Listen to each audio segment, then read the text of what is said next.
Good morning and welcome to the Del Norte County Board of Supervisors meeting this day, Tuesday, June 8th, 2021. It is 10 o'clock and it's time for our regularly scheduled meeting. Kylie, could you please take roll? Supervisor Hemmingson? I am here. Supervisor Starkey? Here. Supervisor Short? Here. Chair Howard?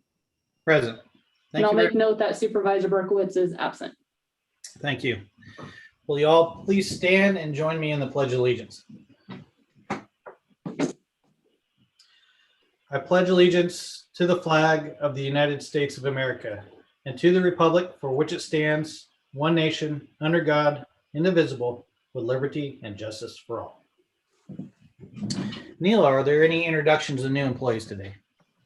None that I'm aware of, Chair Howard. Okay, thank you very much. Anything to report out of closed session, Joel? No. Okay. At this time, I'd like to request any deletions, corrections, or additions from the board to the agenda. Hearing the pin drop, there are none. So let's go directly into board reports at this time. Supervisor Starkey, can you please kick us off? Yes, thank you.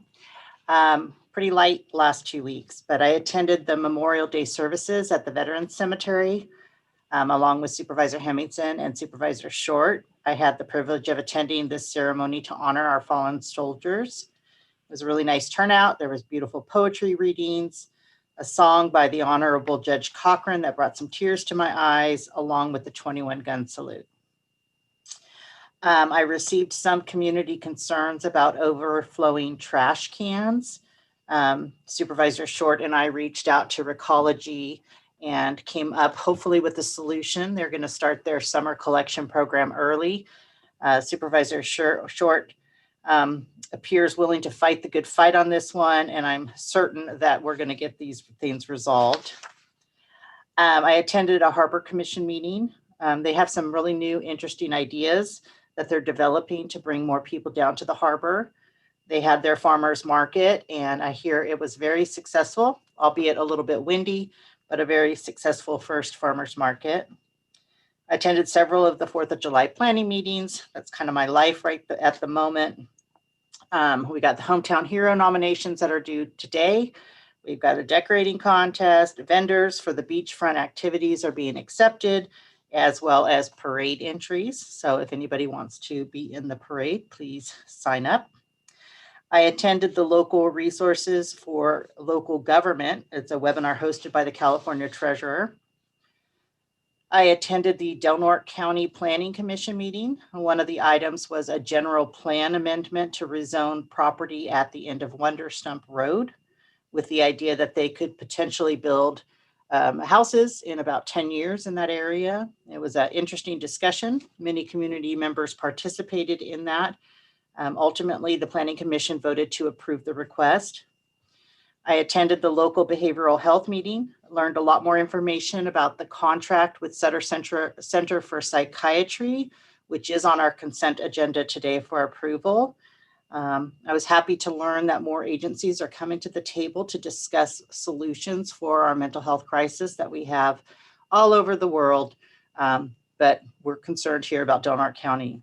And there are people that are coming to the table, so I'm happy to hear that. I attended the National Christmas Tree meeting. We are gearing up to assist in any way possible for them to select that tree. Once that tree is selected, it will be guarded 24/7. And once it is put on the truck, which will be an 80-foot truck, very long, it will begin a whistle stop tour throughout all the cities and counties in Northern California.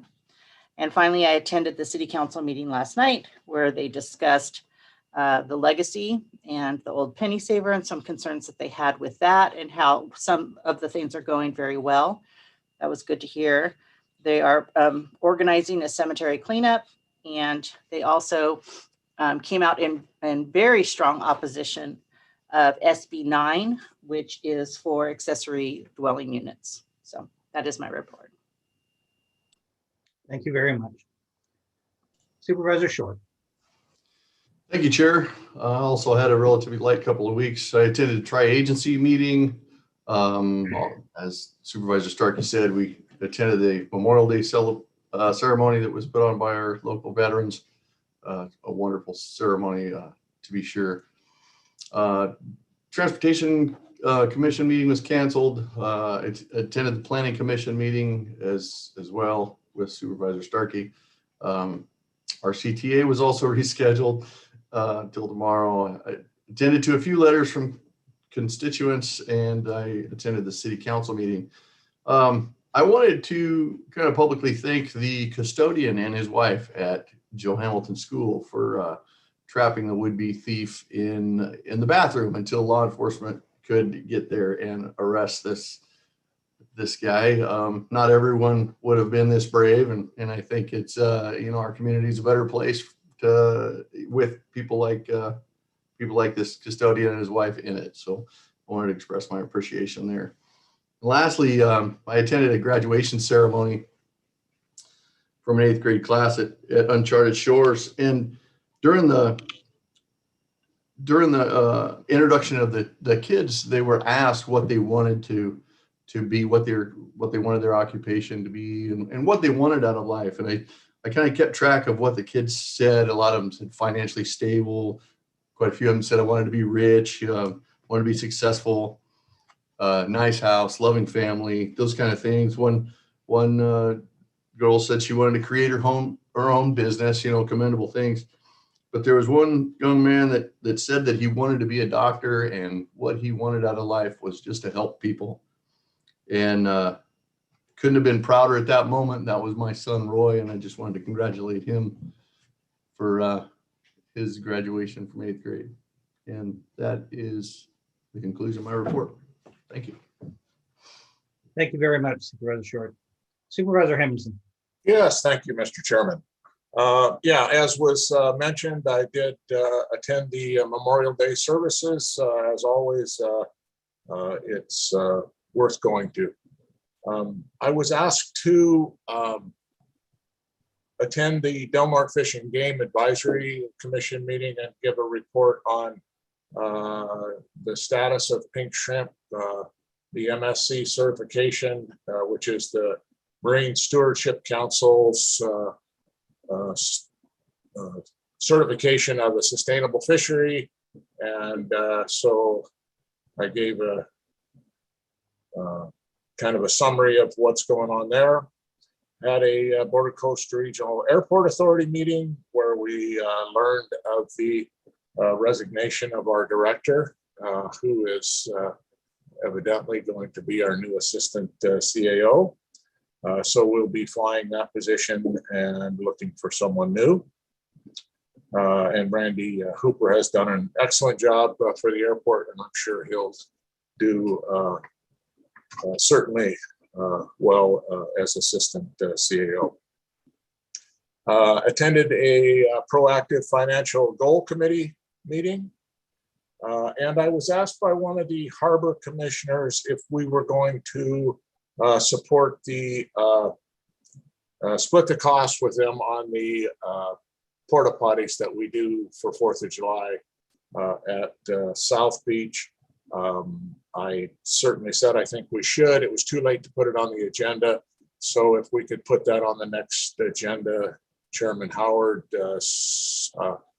we've supported that in the past, and I'm sure that we're going to support it in the future. But if we could put that on the agenda, I would appreciate that. And I also talked to Director Snow about giving a presentation to the board about mental health in general, but all the things that are going on and the things that we're doing. So maybe if you could request, and I did talk to her about it, she's fine with giving a report out, but I'm kind of hoping the next meeting or two, maybe the next meeting will be in person.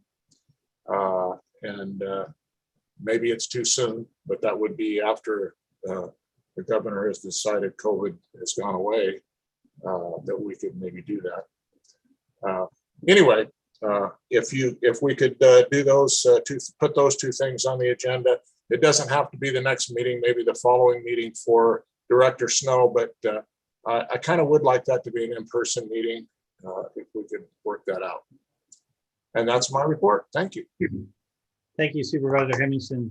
Kylie, can you please take note of those 2 items requested by Supervisor Hemmingson?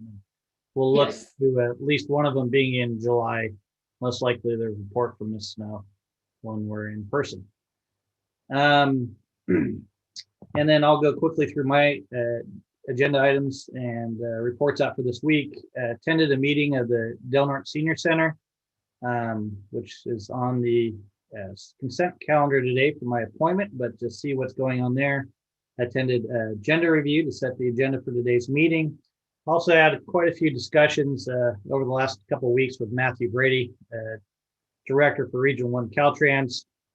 He's extremely concerned at the length of time that the current fixes the last tabs grade are taking. Under the current estimate of time, it could take as long as October before we see completion of the resloping and the net application there. His biggest concern, of course, was for our economy and impacts of summer, because with the very short windows of time we have in order to get through there during the day, how that could impact if we went to a longer period of time.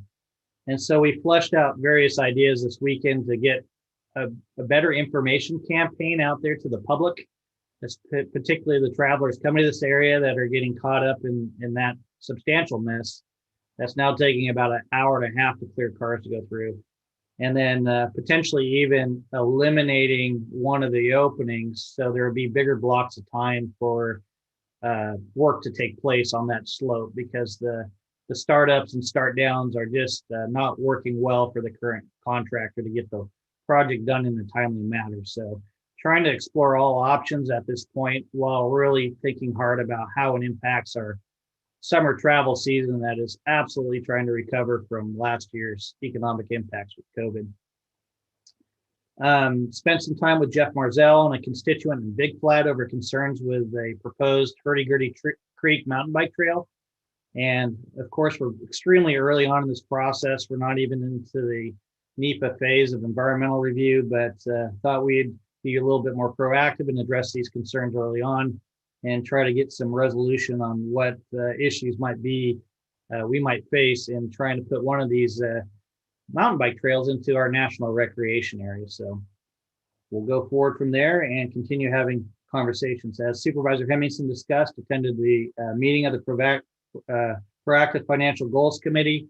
It was tough for, I think, both of us to stomach some of what we're seeing now with investments by not only CalPERS, but how our unfunded liabilities continue to accumulate at a very rapid rate and place us pretty much in a position where we're having to pay 7% if CalPERS doesn't make it in their investments for a given year on top of our current unfunded liabilities. So we've got to find a solution to this, and I have a lot of faith that staff working with our current consultants that we hired are going to get there, but it's not a good feeling for I don't think Jerry or I, and it won't be a good feeling for the board when we sit down and discuss some of these possible long-term solutions. But I think staff is going to try to push for us to make a determination at some point in this next fiscal year with some policies that would make sense on how to at least address it and begin to pay down some of that unfunded liability. Had several calls with constituents as it relates to farmers market shift to the fairgrounds, from the fairgrounds to the harbor. Wasn't quite clearly understanding some of those concerns, but still had those conversations and directed them to the right areas. As Supervisor Short mentioned, attended the tri-agency meeting. And as Supervisor Hemmingson mentioned, I also attended the Boulder Coast Regional Airport Authority meeting.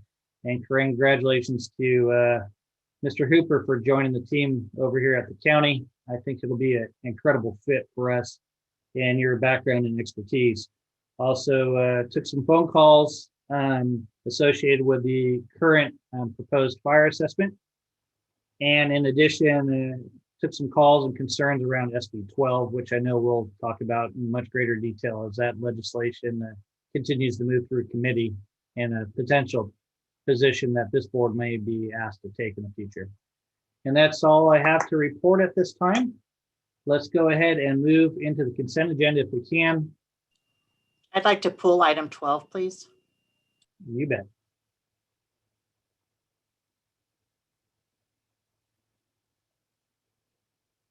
Okay, is there a motion on any items other than item 12? I'll make a motion to approve 1 through 11. Okay, motion to approve items 1 to 11. Do we have a second? Okay, we have a motion and a second. Kylie, can you please open it up to public comment? Chair, I am not seeing any public comment online and I don't have any written for consent. Very good. We'll bring it back to the poll vote by the board. Supervisor Hemmingson, Yes. Supervisor Short, Yes. Supervisor Starkey, Yes. Chair Howard. Yes. Okay, Supervisor Starkey, item 12. I had some questions about this. I understand it's a Kimoni Foundation.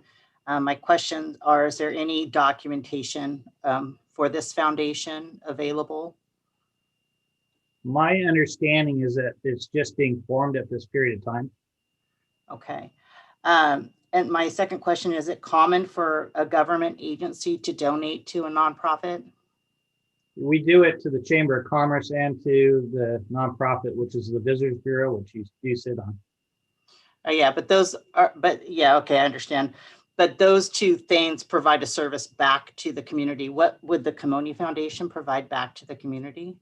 My understanding is maintaining the relationships between the sister city of Rikizantaka, Japan, and Delaware County is the current request. Okay. And then is this going to be an annual donation? Is it going to be an annual donation? I don't believe so. I know the county sets aside funds for our basically travel and other associated exchanges between the two communities. These funds weren't utilized in this fiscal year, and the idea was to contribute that remaining balance of those funds to the startup of this foundation. Okay. Okay, that's my questions. Thank you. And just so you guys are aware, I will be recusing myself from this vote.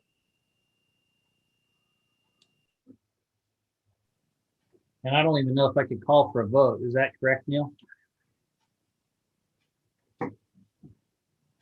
Or Joel?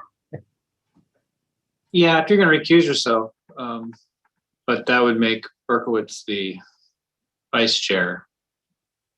So Then it would fall to Jerry, correct, Joel? Yeah, the most senior supervisor. That's definitely Jerry. That's definitely me in more ways than one. Okay, so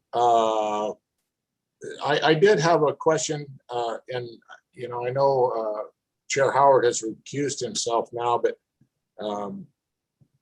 it says that the Kimoni Foundation has recently been established. So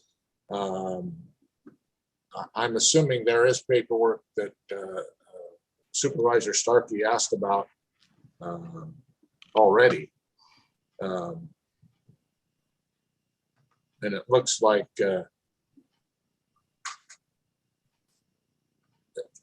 these are monies that we've already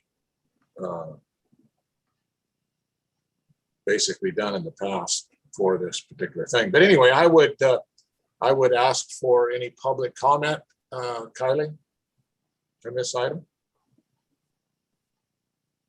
I am not seeing any public comment at this time. Okay. And so looking for a motion. I move we approve.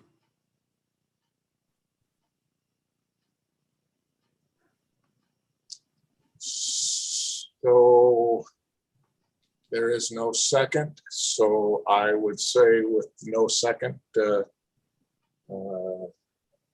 dies a sudden death, and we'll move on. Chair Howard. thank you. All right.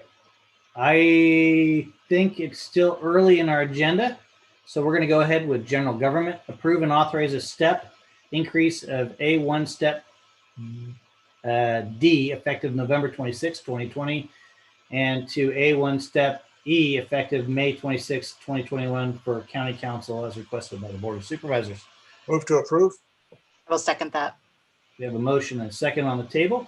Public comment. Chair, I'm not seeing any public comment at this time. Okay, we'll go ahead and bring it back to the board for a poll vote. Supervisor Short, Yes. Supervisor Starkey, Yes. Supervisor Hemmingson, Yes. Chair Howard. Yes. All right. Item number 21 is discuss and provide direction to staff regarding establishment of a redistricting commission as requested by the Assistant County Council. Good morning, everyone. So, as you have read in the board report, and as you may remember from our presentation in March, there's a new law this year for this census that allows for the establishment of advisory commissions. This was not true in the past. So brand new option for this year, not mandatory, but an option if the board would like to establish either an advisory, independent, or hybrid redistricting commission to assist in things like running the meetings that are going to be necessary and appropriate for community input. There's at least 4 of those that are required, likely 1 a month, July, August, September, October. And also just general public outreach that's required. Basically, redistricting is going to be quite a bit of work. And obviously the board is welcome to do all of that work themselves, but they do have an option to have a commission do some or all of that work. So I'll take questions at this time. I think that's appropriate. Hey, any questions, Rob? I have several. So my questions are, depending on the choice made by the board today, how are the commissioners selected? So like if we get the advisory redistricting commission versus the hybrid redistricting commission, how are they selected? Yeah, so if we were to do an advisory redistricting commission, the board itself would have the authority to appoint. And I think what we would likely do in that instance is have an application process. I'm imagining something pretty similar to what we did with Measure R Oversight Committee. So accept applications and have a review committee, pick from that, and then bring it back to the board for ultimate appointment to the commission. The elections code section that authorizes the advisory redistricting commission is pretty silent, actually. The board has a lot of options there about who to choose and how to choose, et cetera. So I'm just suggesting something that kind of makes sense, but we have other options if we want to take them. Okay. Under both the hybrid and independent commission, the code section is much more strict.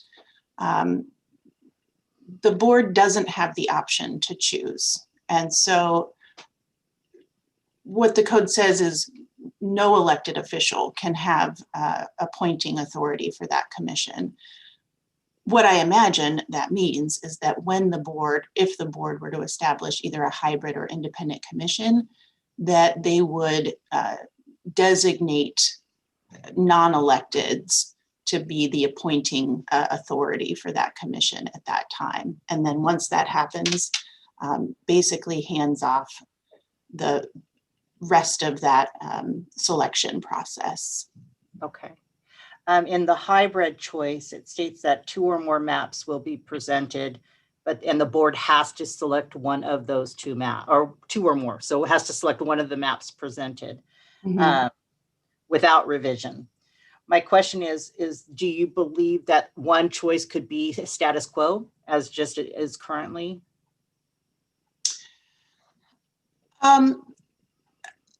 So the code is silent on this. The law is silent on what those maps look like, aside from the board having to choose one of them without revision.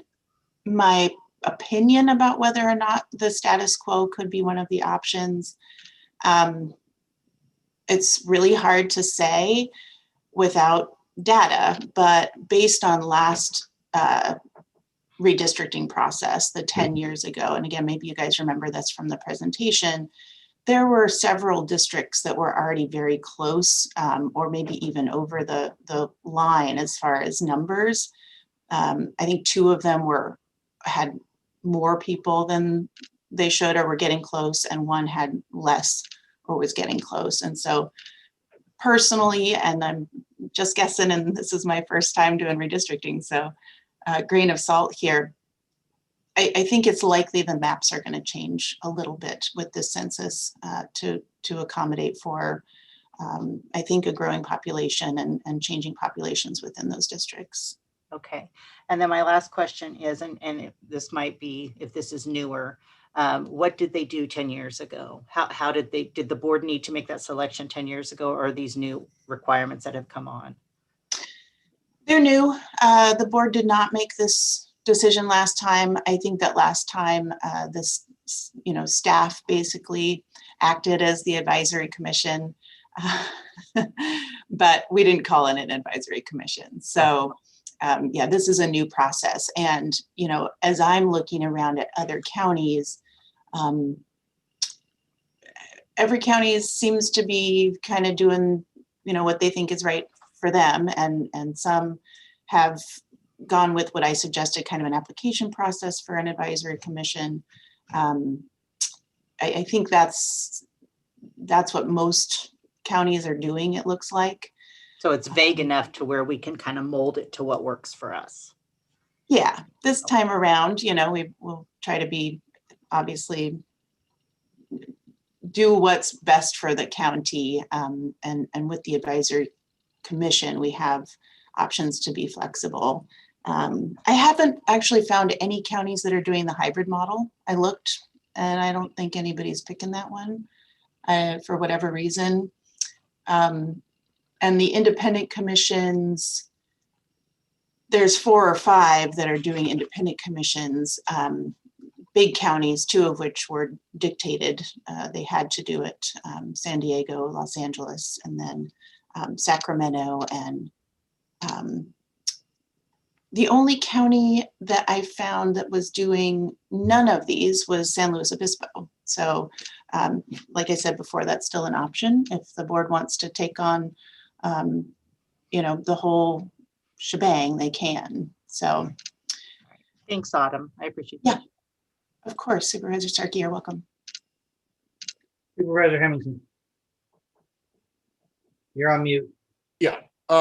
So Autumn, we have the choice then of if we have an advisory committee do this, we have the choice of going with their options or not.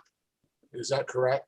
So if we don't go with their options, then we do one of our own, or what's the process then, or do you have any idea?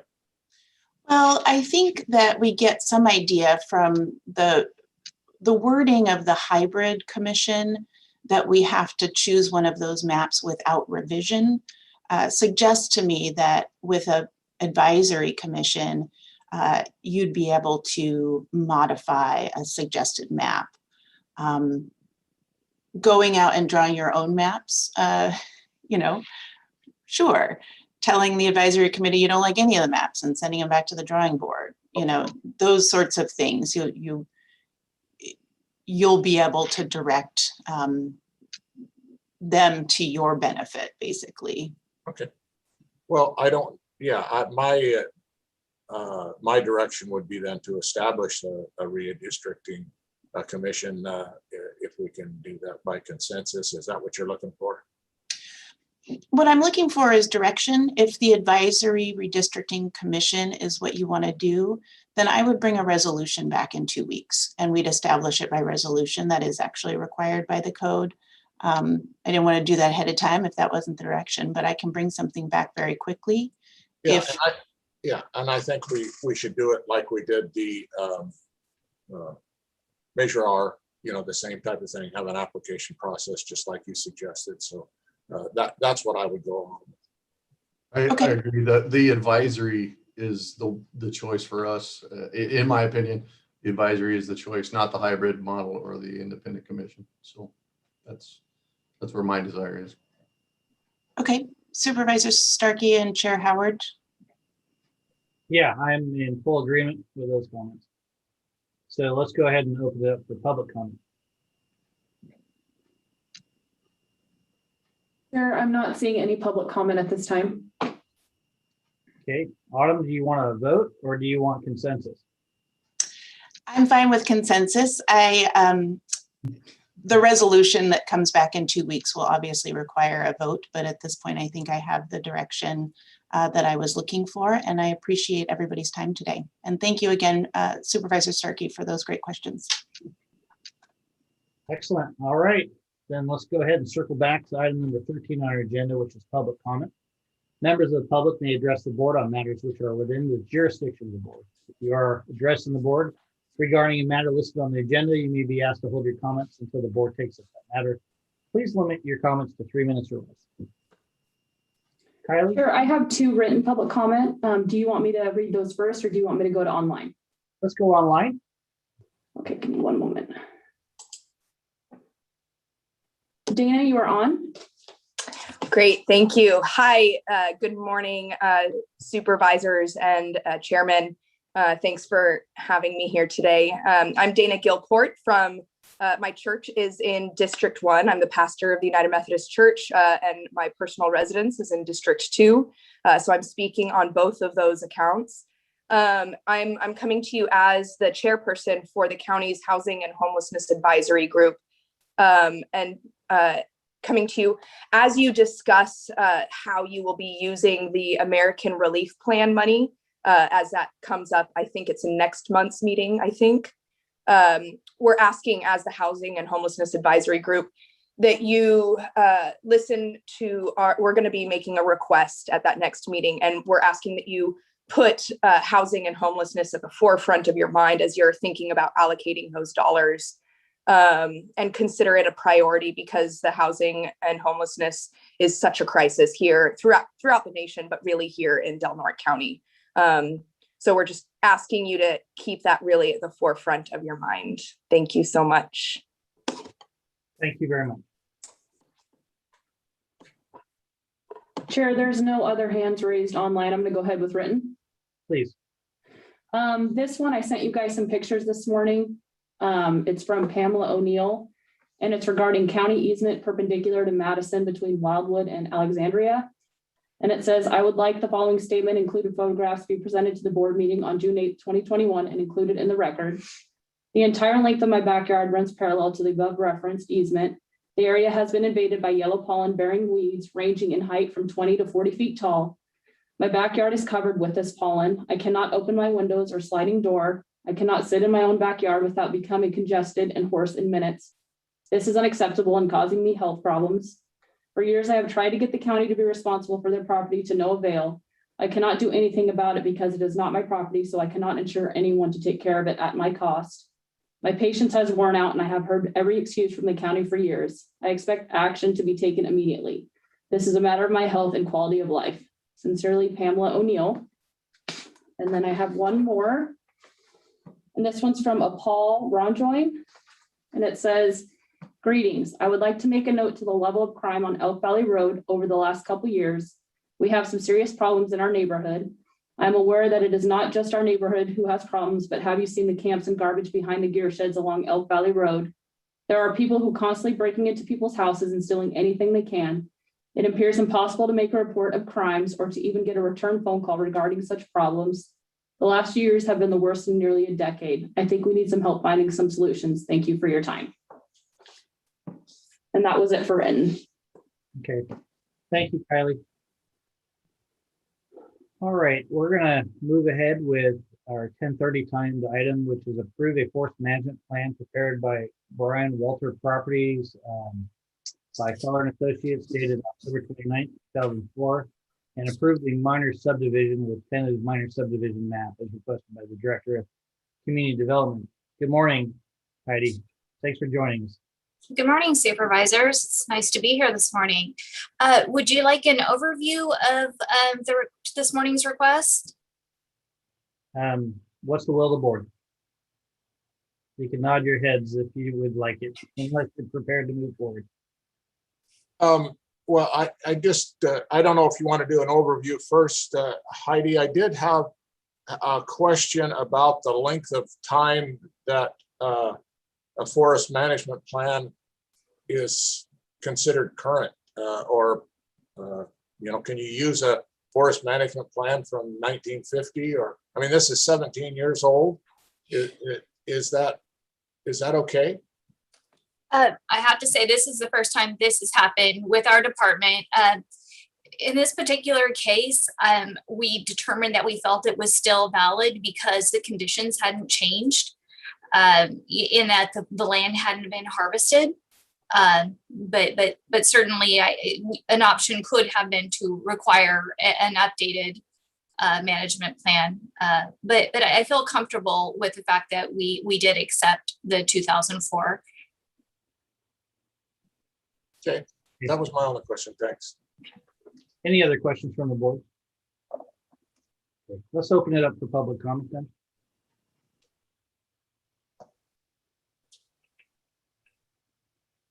Chair, I'm not seeing any public comment at this time. Okay, we'll go ahead and bring it back to the board then. What's the board's will on this one? I move we approve that forestry management plan. And I will second that. Okay, and that does include the minor subdivision with tentative minor subdivision. I can read that out if you'd like, but yes. Okay, no, that's good enough clarity for me there. Very good. And we have a second by Supervisor Starkey. Kylie, could you please pull it up? Supervisor Hemmingson, Yes. Supervisor Starkey, Yes. Supervisor Short, Yes. Chair Howard. Yes. All right, let's move on with our 10:35 item, which is approve and adopt an ordinance amending ordinance 67-10 and Title 20 zoning by adopting a new zoning map for area F16 to rezone assessor parcel number 127-070-010 from FR1 and CR to PC Plan Community as requested by the Director of Community Development. Okay, would you like an overview of this project? I think the staff report was really complete, pretty simple. We're effectively not changing the zoning, so excuse me. Yeah, I just want to say your staff reports are so thorough. Yeah. So it's not that we don't want to hear from you. It's just, you're very thorough. Oh, well, thank you. Thank you. I'm glad that you got a lot of the information up front. So that's very good to hear. Okay. Kylie, can you please open it for public comment? Chair, I'm not seeing any public comment at this time. All right, then do we have a motion from the board? I'll make that motion as well to approve and adopt an ordinance amending ordinance 67-10 and Title 20 zoning by adopting a new zoning map for area F16. I will second From the table and a second from Supervisor Stark. Okay, Kylie, please pull the vote. Supervisor Hemmingson, Yes. Supervisor Starkey, Yes. Supervisor Short, Yes. Chair Howard. Yes. All right, and it's 10:40, so we'll move forward with our 10:40 timed item. Approve and adopt an ordinance amending ordinance 67-10 and Title 20 zoning by adopting a new zoning map for area B9 to rezone assessor parcel number 120-280-018 from R1-B6 to C1 as requested by Community Development. Right. Do I have any questions? Oh, great report again, Heidi. I'm glad to see Mr. Kraft actually doing something with his property. It's a long time coming. Glad to see this going on. So, Yeah, thank you.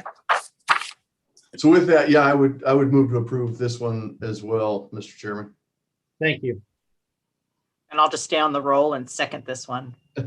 Most appreciated. All right, Kylie, can you please open it for public comment?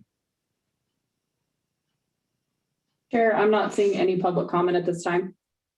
Okay, then we'll go ahead and return this to the board and take a poll vote. Supervisor Hemmingson, Yes. Supervisor Starkey, Yes. Supervisor Short, Yes. Chair Howard. Yes. Okay, I'd like to move ahead with budget transfer items at this time, which is item 22, 23, and 25, 24 and 25 on our agenda. Budget transfer item 05-11 in the amount of $9,752 within the Office of Emergency Services. Budget item 05-19 in the amount of $9,752 also within the Office of Emergency Unit budget. And budget transfer 06-01 in the amount of $527,032 in the Public Health Budget Unit. And budget transfer item 06-02 in the amount of $100,000 within the Emergency Response Funding budget. Kylie, can we open it up for public comment? Chair, I'm not seeing any public comment at this time. Okay, we'll go ahead and bring it back to the board. Chair, I'll move to approve budget transfers 05-11, 05-19, 06-01, 06-02. Okay. Second. We have a motion and second on the table. Kylie, please poll the vote. Supervisor Starkey, Yes. Supervisor Hemmingson, Yes. Supervisor Short, Yes. Chair Howard. Yes. All right, let's move ahead with item number 26, which is discuss and take possible action on the Redwood Community District 21-22 state legislation and budget positions as requested by Chair Howard. I think most of us did receive this letter from the president of the College of the Redwoods, Mr. Flamer, and I think the letter is fairly self-explanatory on the potential positions that he would like to board the way on with the state legislature. We could certainly circle back on many of these assembly bills at some point in the near future, or we could try to address them today. But I think what I mostly wanted to hear from the board today is whether or not we wanted to take some positions as requested by the College of the Redwoods to help support this legislation. Since it's the first time I've seen a request come through like this. Yeah, I'm never going to oppose supporting ways in which we can improve the education or improve opportunities for our residents and mostly our youth to have this access. So I'm very much in support of all of the assembly bills they're asking us to support based on just this information I'm reading here. Okay, Yeah, and Mr. Chairman, if I might. please. Yeah, I feel the same way on the surface as Supervisor Starkey. We certainly want to support the higher education, but I really like it when either RCRC or CSAC takes a look at these things and then really gets down and because the devil's always in the details on what they include and what they leave out.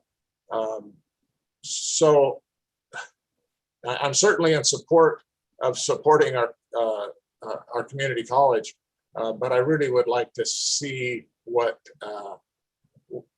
our legislative analysts at RCRC and CSAC have to say about it. Yeah, and I also think Supervisor Hemmingson that's actually a good suggestion. I think many of these current assembly bills are still in committee, and I think we do have some luxury of time to circle back with both CSAC and RCRC to see if a position will be taken. And I looked up, I don't think CSAC has taken a position on these yet. It would, but there's a lot of legislation proposed this year with getting in the neighborhood of 5,000 different bills on the books. So it wouldn't be surprised to me if we actually don't take a support position and might have to look at this individual staff. So maybe if the supervisors thought it was helpful, maybe we could have staff Neil track this with our lobbyist Karen Lang in Sacramento, and we could kind of keep tabs on it. And if it looks like there's some forward progress on these particular bills, then we could weigh in at that time if you guys thought that was advisable.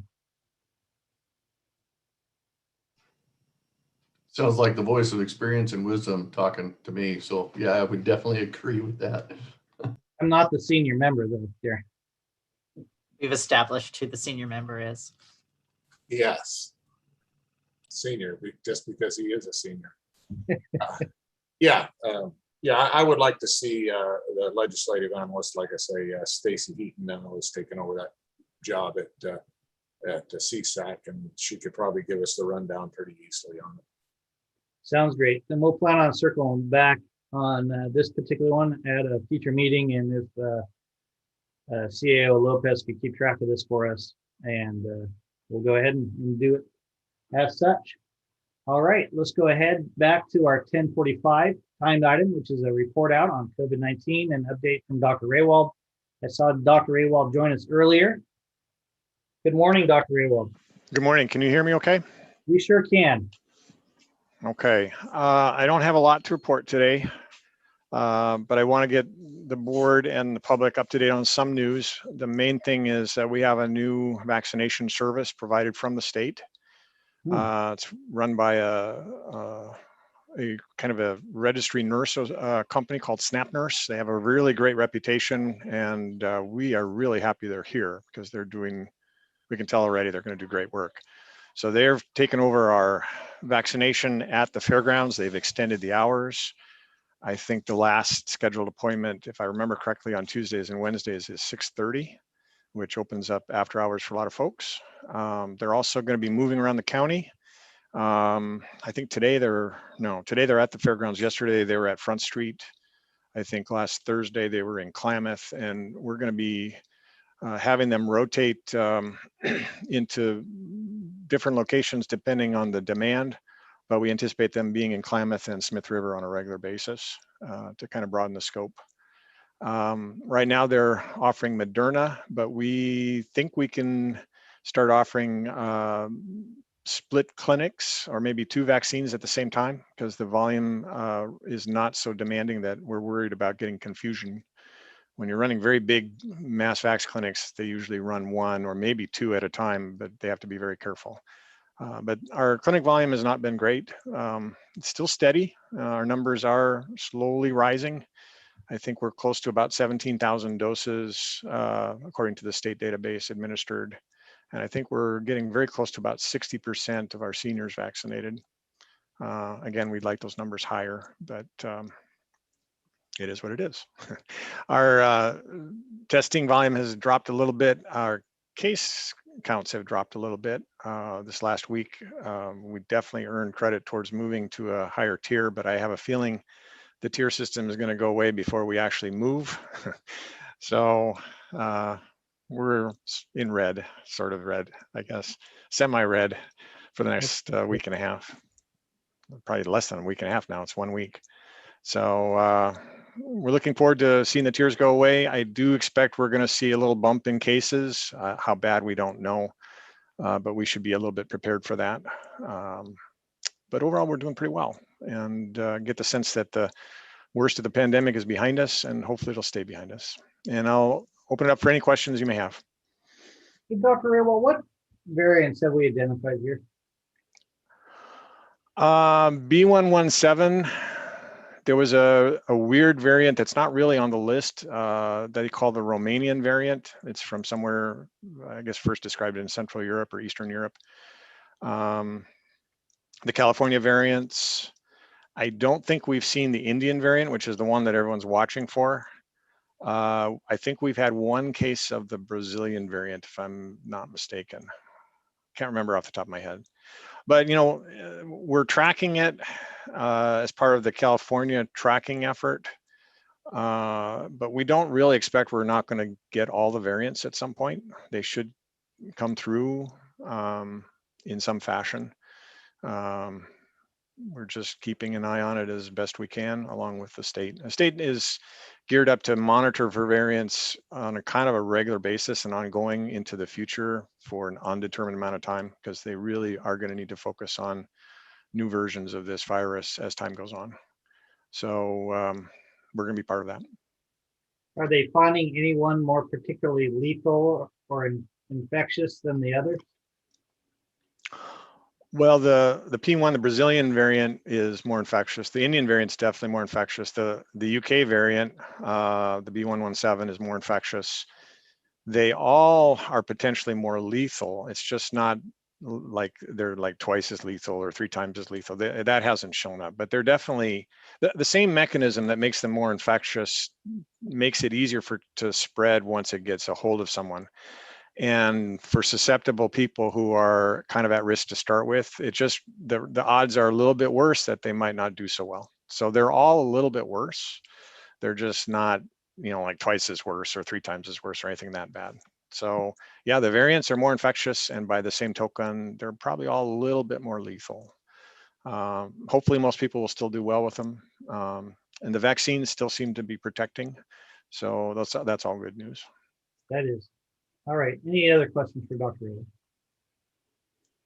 Mr. Chairman, if I could. Please.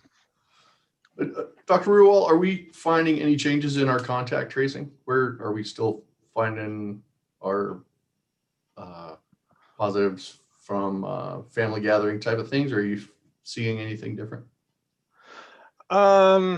Mostly families. I mean, we have a few people who have been connected to schools. That still is happening on and off, not quite as much as we were seeing back in February and March. A couple things connected to some businesses, but not demonstrably big, you know, outbreak events. The biggest actually is out at Pelican Bay recently, but by our standard, it was not big. I mean, it was just a few staff who turned positive all in the same week, and by definition, that's a reportable outbreak. But compared to, you know, where they had been in the fall when they had a lot of inmates getting sick at the same time, they're doing really great. I mean, they've been managing the pandemic out there very well. We've been really happy to have, you know, they have a good medical staff. They have really great doctors out there who are running the show, and that's helped immensely. So yeah, basically the same pattern that we've been seeing.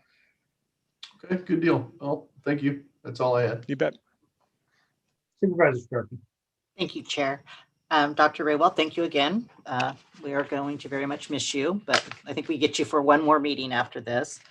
My question is that this June 15th magical date, and where COVID's going to go away and we're going to open the state back up, is there going to be requirements? And I've read a little bit where 5,000 people or more indoors is going to have a certain requirement, 10,000 people or more, it's a suggested requirement. What is that going to look like for here in Del Norte County, if you know? Well, the main thing that's going to stay behind is the masking. And technically, if you're not vaccinated, you're supposed to continue to wear masks indoors in public spaces or outdoors where you can't maintain social distance.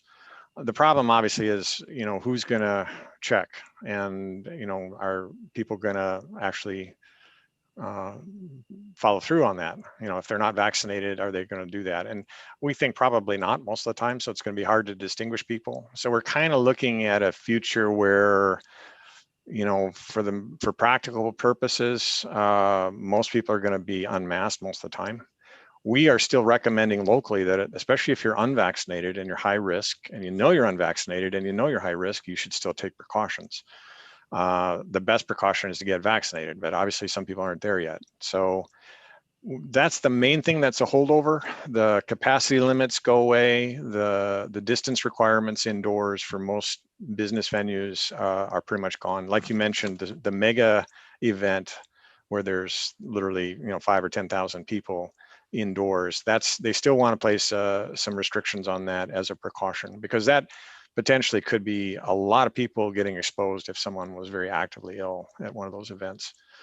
But other than that, yeah, it goes away. And the reason is that most of the state is still doing really well. And the seroprevalence data really shows that. Now, some seroprevalence is measuring antibodies, not strictly a random sample, but a sample of blood that's turned in from blood banks and labs on a regular basis. The state's been monitoring this for a while. Most of the state is 70% or above, and that includes both people recovered and people vaccinated. Our part of the state, Northern California, where arguably we've been kind of sheltered from the worst effect of the virus, we're still around 50%, maybe a little bit less than that. So that's why we still are really recommending vaccination, because we'd like to get that number up. And that we're talking about the herd immunity number, basically. If you can get seroprevalence in the 70 to 80% range, I think you've arrived. And those counties that are there, you know, they're starting to relax a little bit. And I just want to make sure that our chamber, who provides such a great service to our businesses, is able to really kind of promote that we can open businesses back up. And you haven't heard of any kind of restrictions that's going to side rail that, or? Not that I'm aware of. You know, things may change, but I doubt it. I think what we're going to see is a lot of people going back to more or less business as usual. I think we're going to see some more disease activity between June 15th and maybe July 15th. And it's anybody's guess how bad it's going to be. I kind of think it's not going to be too bad, but you know, we're going to be monitoring it. We're going to have to be following it. We're going to still be asking people to isolate and quarantine just to keep it in check. And over time, throughout the rest of the year, I think we'll have more cases, people getting recovered. We'll have more people decide to get vaccinated. You know, we'll get there. It's going to take a while, though. Thank you so much. You bet. All right. Kylie, is there any public comment for Dr. Raywood? Chair, I'm not seeing any hands raised at this time. Okay. Thank you again for your report, Dr. Raywood. Appreciate Thank you. I'll see you next time. You bet. All right, let's go ahead with our 10:55 timed item, which is a update from Forest Service Superintendent Jeff Marzell. Good morning, Jeff. Thanks for joining us. Hey, good morning, Chris. Thank you. Good morning, and I really do appreciate the opportunity to be here this morning. It's great to be here, and it's also really nice to meet some of the new board members, of course. So it's really great to be here. Again, my name is Jeff Marzell. I'm the District Ranger of the Smith River National Recreation Area, Six Rivers National Forest. And I also have Dwayne Franklin, the District Fire Management Officer, with us. Did you want to introduce yourself, Dwayne? Hi, I'm Dwayne Franklin. Like Jeff said, I'm the fire management officer. So what my job is, I run all fire suppression activities at Gasky on NRA. Thanks, Jeff. All right. So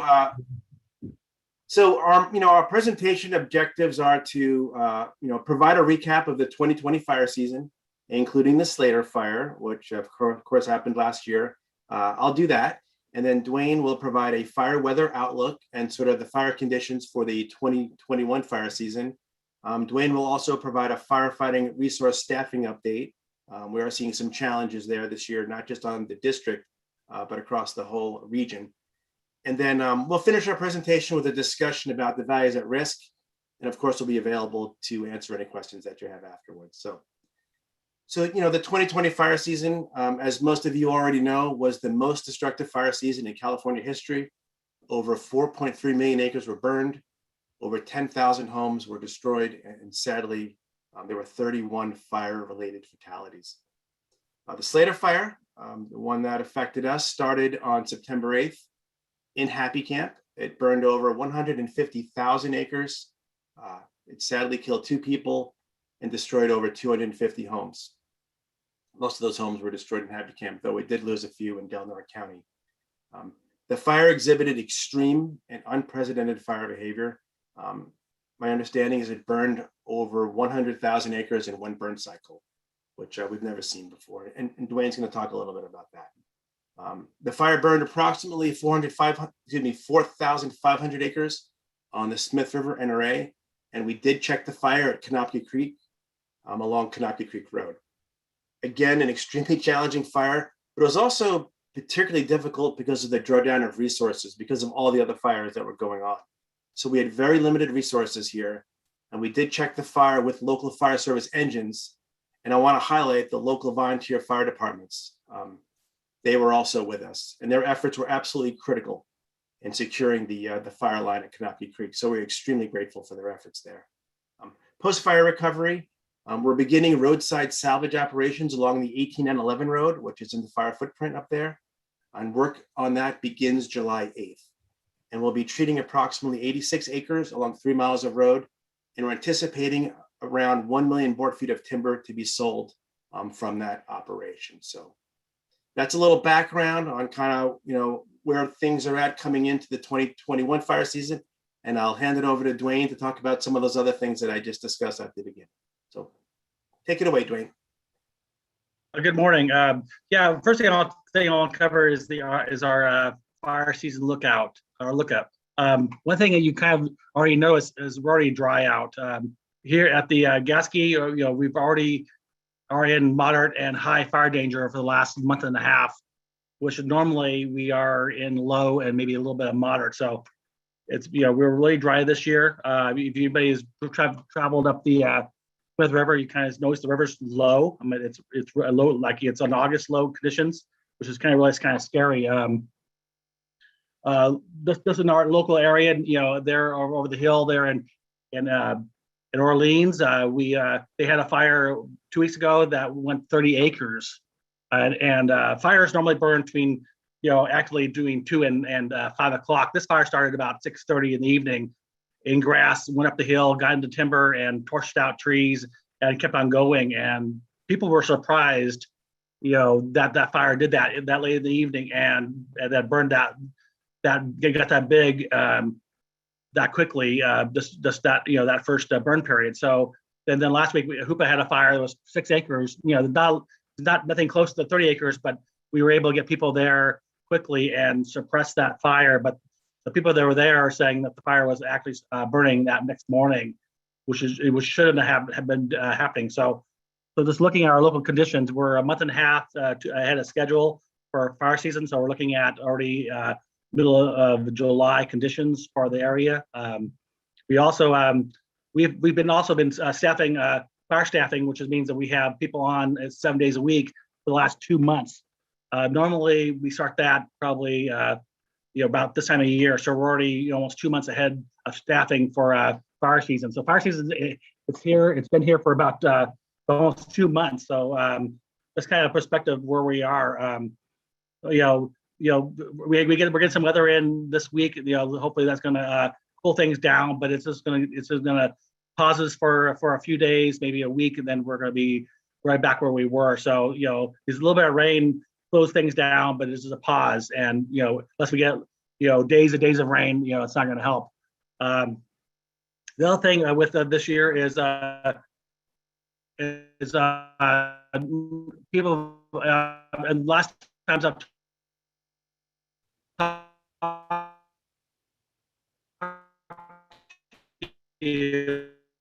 last year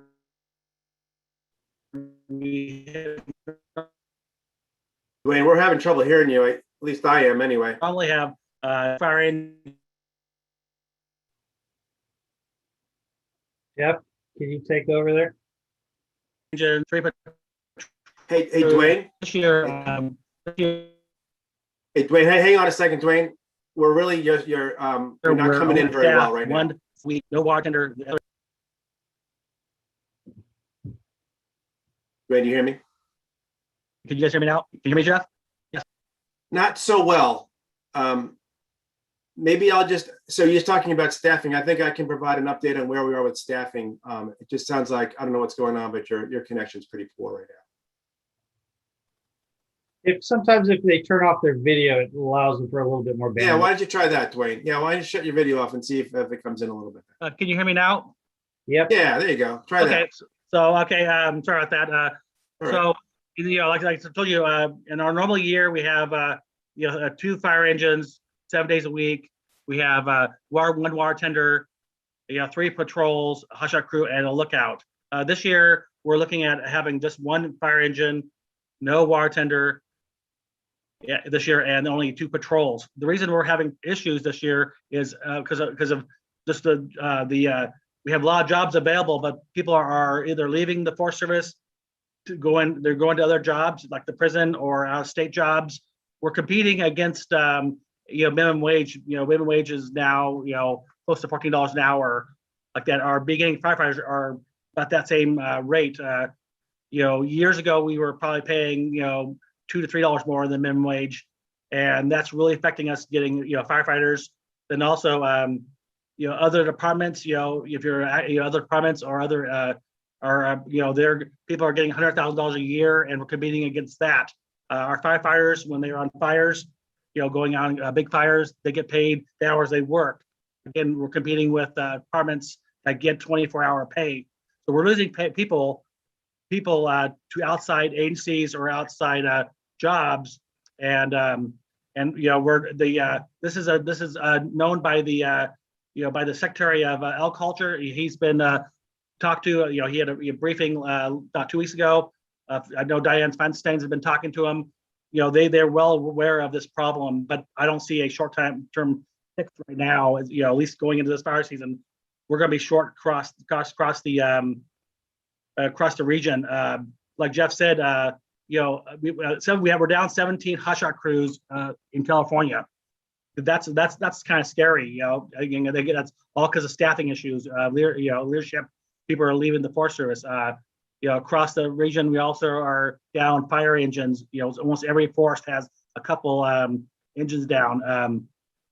So for Gasky, we will always have an engine available for initial attack. So nothing really changed. Normally, in the past we've had 1 fire truck available for IA. The other fire truck would be going national to help out national efforts.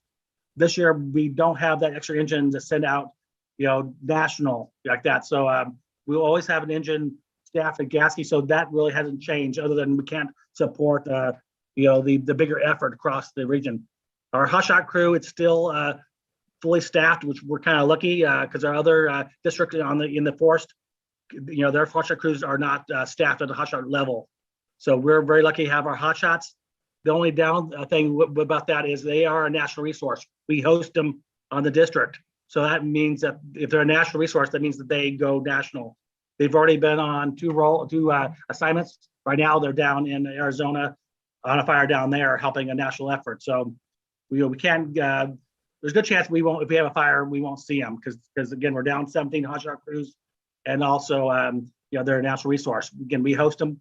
If they're there and there's no other fires, of course, they'll go to our local fires. But if there's a bigger fire, they will get pulled to that fire. The other thing I want to talk about is, Jeff talked about the Slayer fire.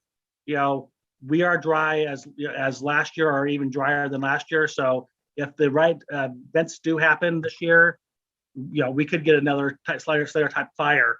The reason the Slayer fire got so big, we had an east wind event. That's our Santa Ana's for up here, on the north here. So anytime you hear east winds in the weather forecast, that's a watch out situation that's our version of the Santa Ana's. So we get those once or twice a year like that. And normally when we get those, we ask for more help, and we pull more people in the area. When the Slayer fire happened, there was already fires all across the West Coast. We couldn't get any help. So, we were on, like Jeff said, we were on our own for the first probably week and a half. And again, I want to thank the local fire departments because they, really helped us, for one, protect structures in the area. They helped us with the evacuation, and then they helped us when we started getting enough people, we started actively taking action on the fire. And again, they were still actively involved, a couple weeks into the fire. And again, fire would have been bigger without the local volunteer firefighters and full-time firefighters that helped us out. So I want to, make sure that I've told them thank you to the chiefs already, but I want to let you guys know that they were a major part. Great team effort. They really helped out. Anything else, Jeff, that I'm forgetting?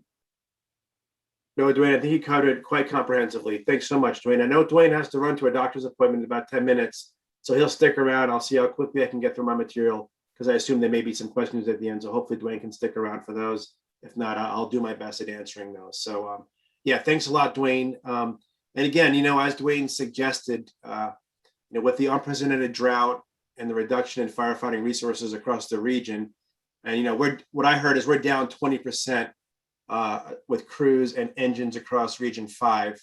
Again, we're looking at a very challenging fire season, so I don't want to underplay that at all. With that context in mind, we're going to be extremely aggressive here this year, as we were last year, meaning we'll be employing a full suppression strategy here. And mark my words, we'll do everything we can to keep these fires as small and manageable in 2021. However, one thing that we need to talk about is, no incident is worth sacrificing, the safety of our firefighters. So an insight into what's important to the district, in the forest when we're dealing with wildland fire, like, what is our lens? What are the values at risk that we're considering and prioritizing when wildland fire is burning in the district. So I'm going to talk a little bit about values at risk and kind of make you folks kind of get a sense of what we're looking at when we have fire burning actively in the wildland. And of course, as I just suggested, the number one value at risk are the lives and safety of our wildland firefighters and the public. And in regards to firefighters, though we're going to be extremely aggressive again this season, we will only ask our firefighters to engage in suppression actions that have a high probability of success and are commensurate with those values at risk. And I'll get into some of those values. Said another way, we will not ask firefighters to engage in efforts that risk life-threatening exposure, if the probability of success is low and the values at risk are minimal. And so, values at risk, when I say that, we're talking about property, we're talking about communities, homes, places where people live, places where people work, and also our private timberlands. These are critical values at risk. And as a district, we'll do everything we can to safely keep any fires this year in the wildland and, of course, out of people's backyards. Critical infrastructure, power lines, communication sites, roads, bridges, things that keep a community connected and safe. Like, for example, in this later fire, we focused a lot on protecting the tunnel, the highway, and the PPL transmission line, recognizing their critical importance to this community. Of course, on the NRA, we have cultural and ecological values that are extremely important to us and to our community. The NRA is blessed with rich natural and cultural resources and biodiversity. So, when we can, without unnecessarily exposing firefighters, we will work to meet our firefighting objectives while minimizing unwanted effects to those cultural and ecological resources. And this is really important to me, and it's often understated, but another critical value at risk, at least in my experience in fire, is our relationship with our communities. And, for me, during wildland fires, communication and transparency are critical to maintain these vital relationships. So a wildland fire, if not managed properly, can have very serious negative outcomes on these relationships. And we're not going to let that happen here. The Slater fire last year, for me, illustrated that these kinds of events, these emergencies, if managed properly, actually strengthen and build relationships, which they did. And, another way we protect critical values at risk is planning and implementing hazardous fuels reduction projects, timber sales, mechanical thinning, prescribed burning. And as folks know, as district ranger, I'm committed and have a record of being proactive by aggressively pursuing landscape scale restoration and the funding to support those efforts. So, and as you all know, we are working very hard together to accomplish these goals so we can make our communities more resilient and safe from wildland fire. And I'll just give you some examples. In the past 3 years, the Forest Service, along with our Smith River collaborative partners, including Delaware County, have secured over $2 million in hazardous fuels funding, and we're in the process of applying for an additional $4.5 million. These critical funds are being used for hazardous fuels reduction work around the communities of Gasky, Hayuchi, and Big Flat. In closing, I just want to thank you for everything you do in support of the Forest Service and the Smith River NRA. I feel a deep sense of gratitude and appreciation for the relationships we have here with Delaware County. This relationship is vital, and we would not be successful in meeting our mission of protecting and supporting this community without your support. So I really, really appreciate it. And I think we're right on time, which is good. Try to be on time when we can. And so, of course, Dwayne's still with us, and we're available for any questions if you have any. Yeah. No, thank you, Jeff, for joining us again. Your reports are always extremely important. I also really appreciate you pointing out the fact of the importance of our volunteer firefighters in our various districts helping to respond to those issues around the Slater fire last year. I don't think many people realize that support and when it does occur. But more importantly, as we gear up for this year's fire season, which clearly has already started, working actively together with you and the Forest Service is, and the communication that takes place really just helps to inform our citizens of best courses of action as we begin to wrestle with these negative pieces of living in a forested environment. So I really appreciate your time and effort to come here today and help with that communication effort. So I see that Supervisor Hemmingson has a question. I'll go ahead and turn it over to him. Thanks, Chris. Yeah, Jeff, good to see you. You know, it's been kind of, this whole COVID thing has kind of kept everybody apart, and we haven't been able to meet in person. And I miss that a lot, especially in our collaborative groups. But I was wondering about the, in the Slater fire, the timber salvage within the boundaries of Delmark County. The timber receipts, do you guys keep track of all that and pass that on to us? Yeah, so we do, you know, when we have a what we may call a typical timber sale, receipts from the sale of that timber, a portion of those receipts do go to the county. So in the case of the work I described earlier on the 18 and 11 road, that timber will be sold through the stewardship contract we have with the Mule Deer Foundation, because that road falls within the footprint of that agreement we have with Mule Deer, which we worked on as a collaborative. So in the case of that particular sale, because it's a stewardship contract, the county will not see any receipts from that. So we do, that's the first time we've tried stewardship. Again, typically we do traditional timber sales, and when we do traditional timber sales, you do see receipts going to the county. Like, for example, the Rowdy Divide project, which, you know, we're working on, that will be a traditional timber sale. I don't mean to interrupt you, but I was talking about the salvage timber. Are we on the same page there? Is that what you're talking about? Some of these overlapping go into those where those stewardship contracts were, and therefore we won't see any of that. Is that what you're talking about? Right. The only salvage, you know, we didn't have, the footprint was fairly small in the NRA, and the only opportunity we saw for salvage was the hazard tree removal along the 18 and 11 road. And so that is a salvage. That's the only salvage project we're doing as a result of the Slater fire on our district. Happy Camp and Rogue River Siskiyou are doing a large scale salvage because they had way more fire than we did. But that timber, the 1 million board feet that we anticipate, will be sold through stewardship contracting. And because it's stewardship, there will be no receipts to the county because of that. On that one, it's a very small sale. I mean, in comparison to the other ones that we did. Okay, and even the salvage along the 199 and that area? That's not public land. That's private timber land. So that's not us. We're not managing those salvage operations. I know the big ones that we all see out along the tunnel, that is actually not National Forest Service land. So Gotcha. Can't speak to that. Thank you. Sure. Other questions for Jeff?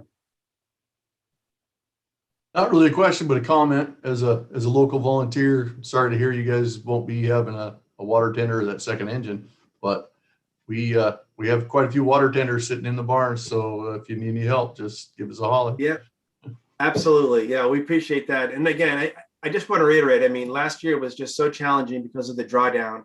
And the volunteers, and we have a great relationship with the volunteers, and I wouldn't be surprised if we're going to be calling on them again, and maybe we'll take you up on that water tender. That's something we can talk about, Supervisor Short. I mean, yeah, any resources that we can get, it's just a matter of staffing it. That's the thing. Sure. So we appreciate that very much, though. Thank you for the report, though, Jeff.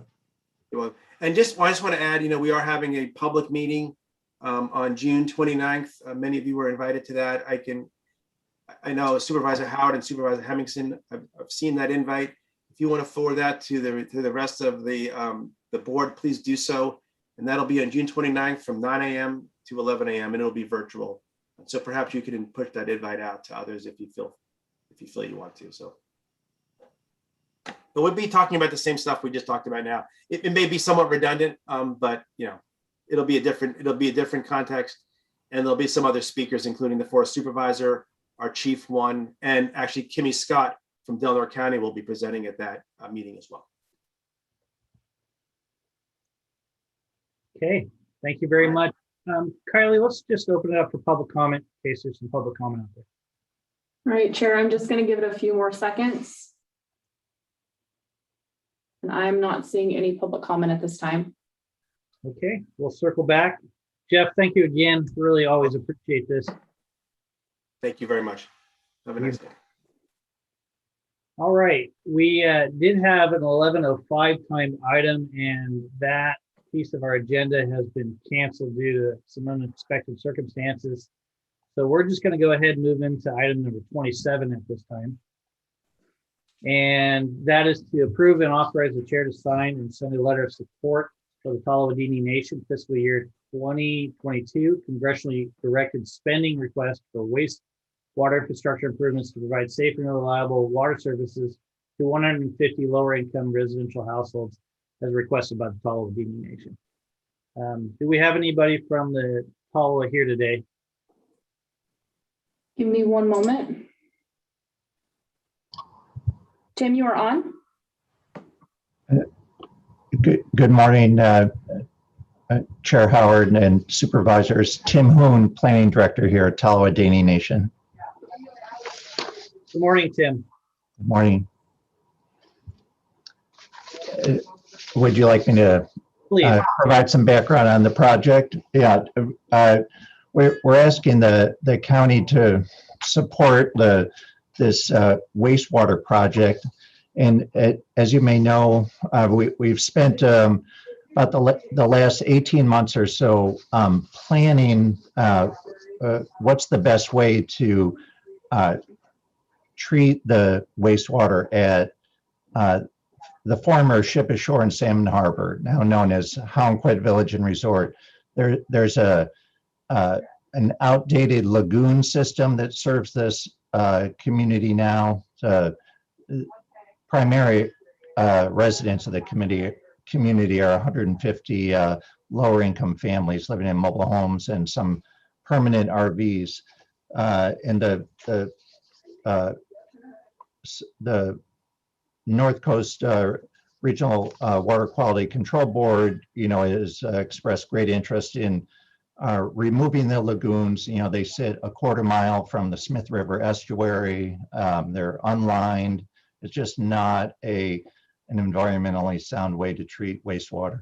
So through this planning process, we developed some options with Stover Engineering and Kennedy Jenks, and the preferred option was to bring the wastewater by means of a lift station up to the nation's wastewater treatment plant that sits behind the fuel mart about 2 miles north, and expand the plant a little bit and being able to treat the flow of the wastewater.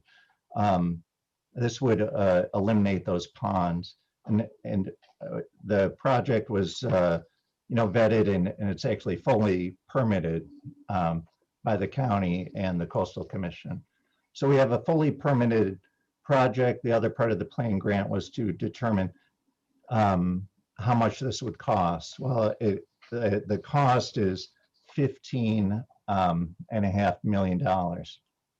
So through this planning process, we met with the State Water Board a couple times, and to keep them apprised of the options and the cost. And the Water Board is committed to finding funding for the project. However, they requested, the tribe also seek other sources such as USDA and or in this case, a potential source is congressionally directed spending through California Senators Feinstein and Padilla. And so we have a request in to the senators for $2.5 million. And this would go towards it would go towards the overall cost of the project, reducing the amount that state water board has to contribute. And it'll, by revitalizing the infrastructure there, the wastewater will, those families will be able to continue living there in the mobile home park and the RV parks. Tim, the total cost of the project, specifically the estimate, that I'm assuming also includes the decommissioning of the ponds. I suspect the conveyance system is not potentially the total cost of what's being proposed. There's a little bit of money in the decommissioning. We actually are searching for additional dollars for the total reparation of those ponds and what to do with them, but I know the construction costs are, it's a little shocking sometimes when you see these budget estimates, but it's it's about 2.5 million for engineering, and then there's a 20% contingency, and I think it's a total of about $9 million in hard construction dollars, and then other soft costs. Is that cost being driven up by prevailing wage conditions or other factors that we're not aware of? No, just it's just the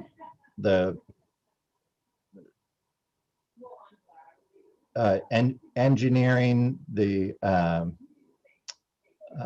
I'm trying to think of what else is in there in the soft costs.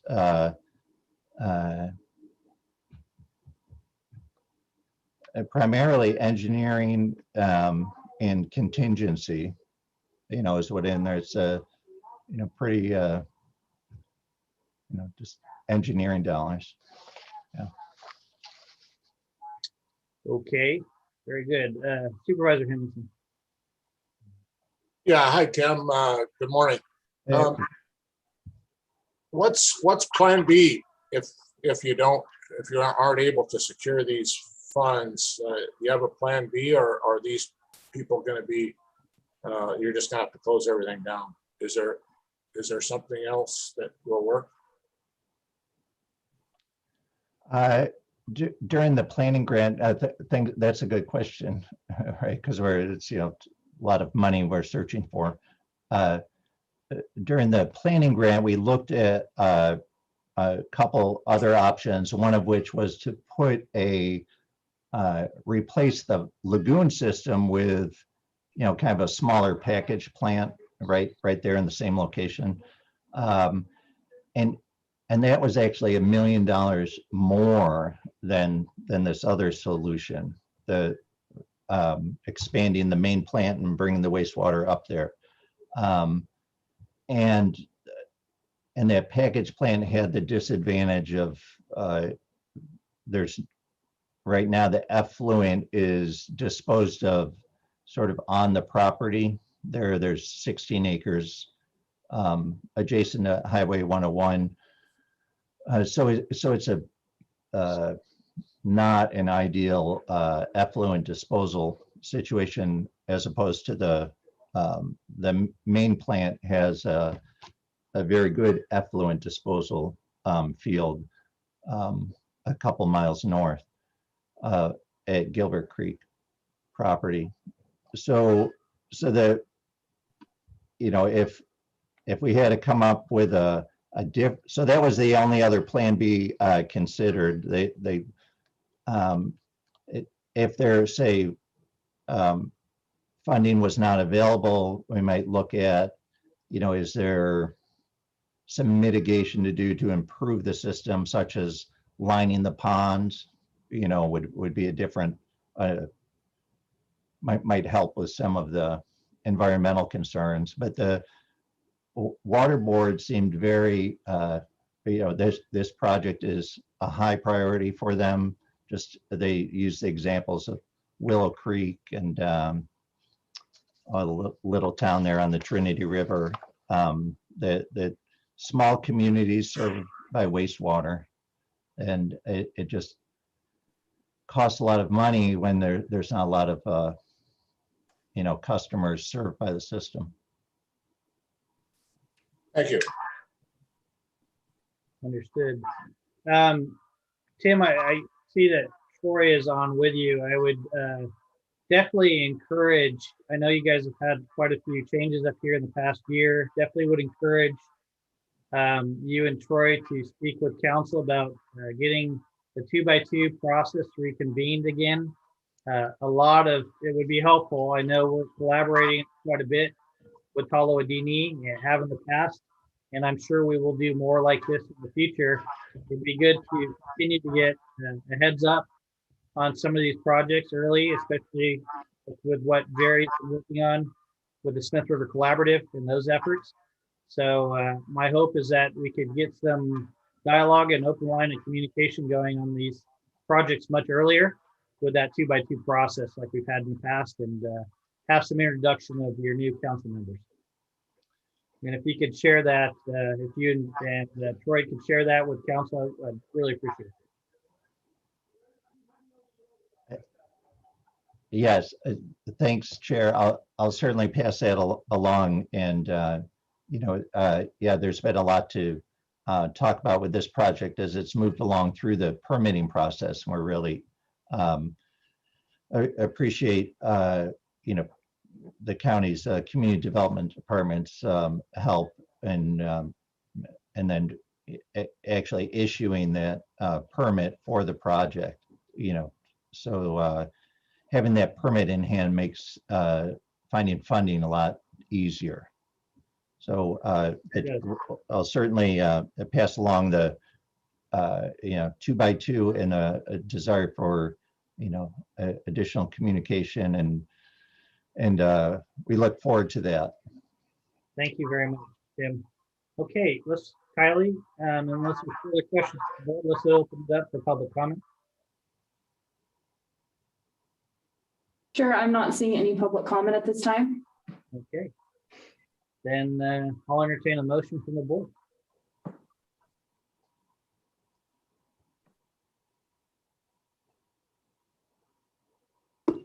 I'll move to approve and authorize the chair to sign, sorry. I'll move we approve and authorize the chair to sign the letter of support for the Talo Adini. And I will second that. Thank you. Kylie, please poll the board. Supervisor Hemmingson, Yes. Supervisor Starkey, Yes. Supervisor Short, Yes. Chair Howard. Yes. Thank you, supervisors, and we'll keep our fingers crossed for this funding and keep you apprised as we move ahead with the project. Appreciate that. Thank you very much, Tim. Great afternoon. You too. All right, we'll move to item number 28 on our agenda, which is discuss and take action as necessary to approve the 2021-22 fiscal year recommended budget as presented by the CAO and Auditor Controller.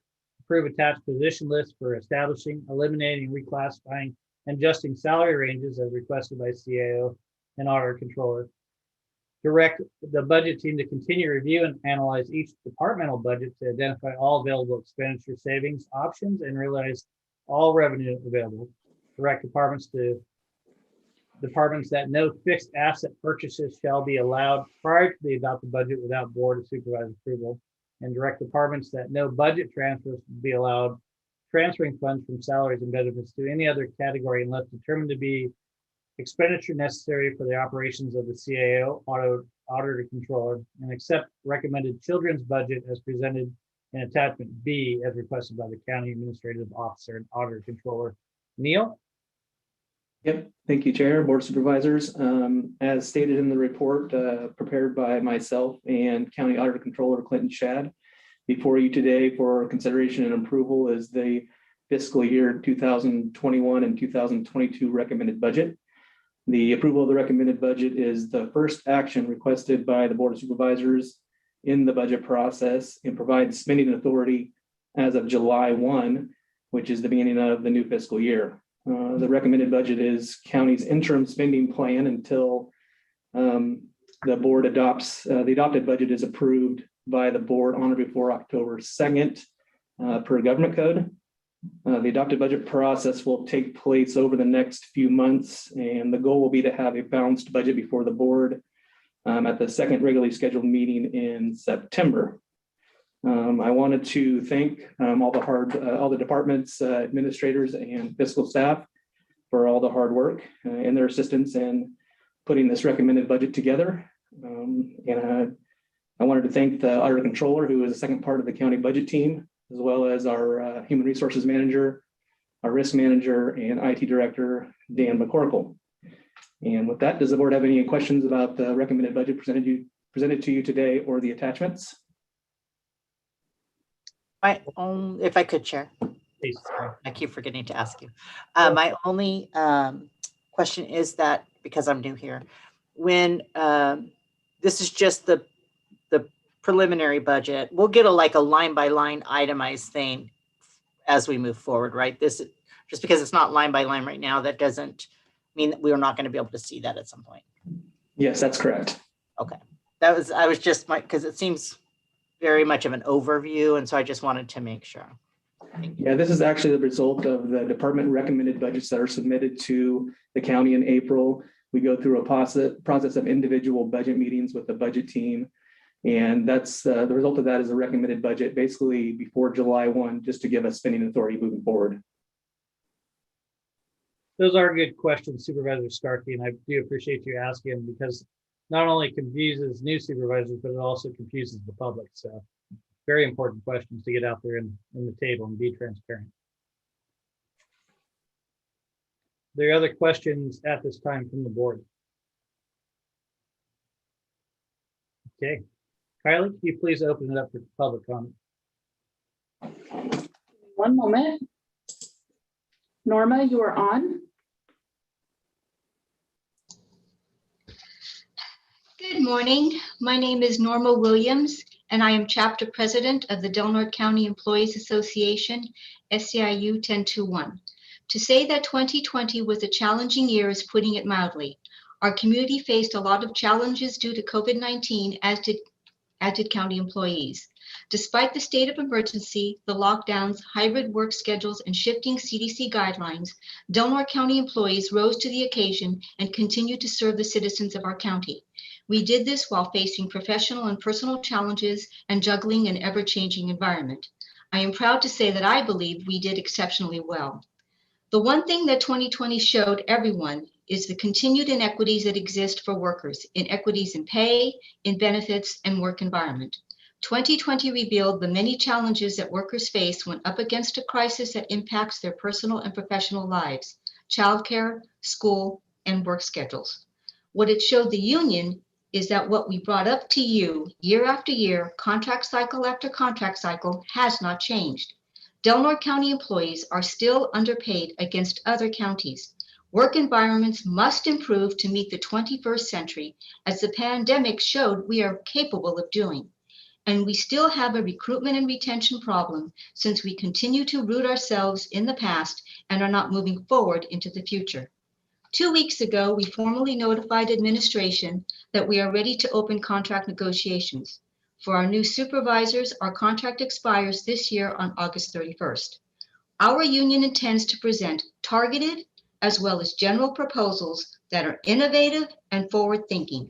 Proposals meant to incentivize in order to not only recruit quality employees, but to retain the ones we have now. Forward-thinking proposals that move us past the old adage that we have heard time and time again. This is the way it's been. This is the way it is. This is the way it'll always be. And yes, we'll be asking you to pay your employees what they truly deserve, what they've demonstrated they deserve. We want to meet with your team, sleeves rolled up and with determined effort, in order to make things better for our represented workers. What benefits county employees in turn benefits our community. Let's move past the stagnation of the past and move ahead in the present and into the future. We look forward to contract talks with your team. Thank you. Thank you. Kylie? Chair, there is no more public comment. Okay, let's go ahead and bring it back to the board at this time. What's the board's will? Mr. Chairman, I would move to approve the 2021-2022 fiscal year recommended budget as presented. Approve the attached position list for establishing, eliminating, reclassifying, adjusted salary ranges. Direct the budget team to continue to review and analyze. Direct the departments that no fixed asset purchases shall be allowed prior to the adopted budget, and direct departments that no budget transfer will be allowed, transferring funds from salaries and benefits to any other category unless determined to be an expenditure necessary for operations by the CAO, and accept the recommended children budget as presented. I'll second. We have a motion and a second. Further discussion? Okay, Kylie, please poll the vote. Supervisor Starkey, Yes. Supervisor Short, Yes. Supervisor Hemmingson, Yes. Chair Howard. Yes. Kylie, did I miss anything? I think we're good to go. Okay, that was a little quicker than I anticipated today. Thank you always, board, for a great discussion on many items. I will not be here at our next meeting. Supervisor Berkowitz will be hopefully chairing that meeting with you and setting the agenda. Good luck, and we look forward to seeing us in person back in chambers at our first meeting in July. Have a wonderful day. Thank you all. Have a great day. Thanks.